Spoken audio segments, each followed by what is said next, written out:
is the liquid of life. We all need it to survive.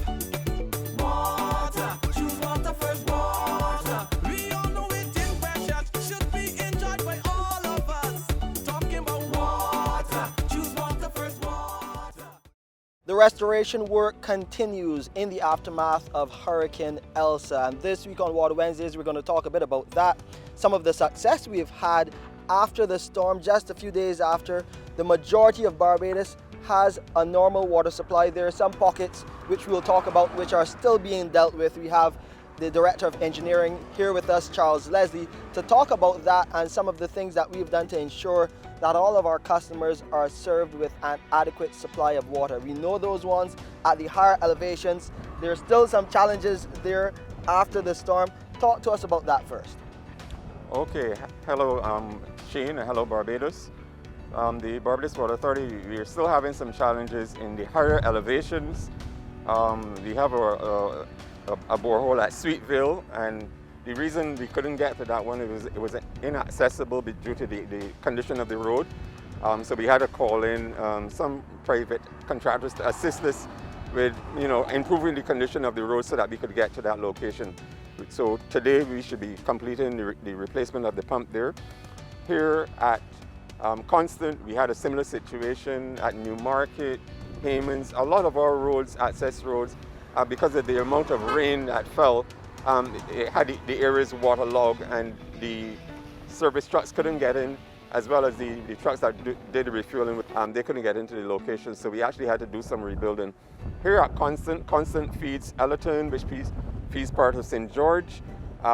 This station is still offline.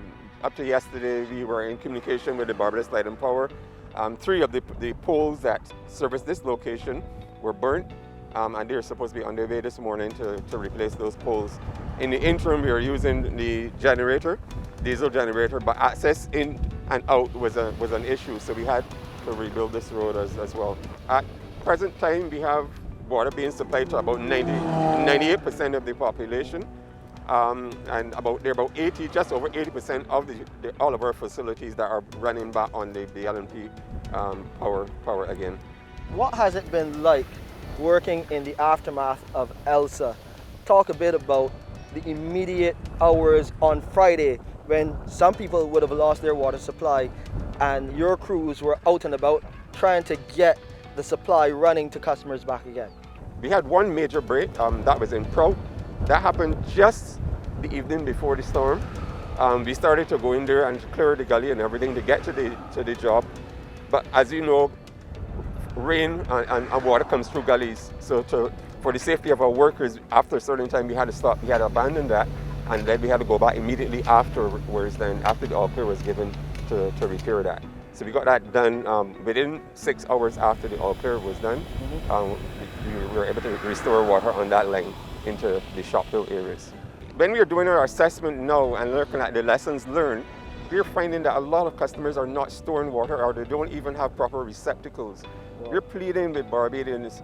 We're in a hurricane season. We're in almost every year some event would be impacting the island.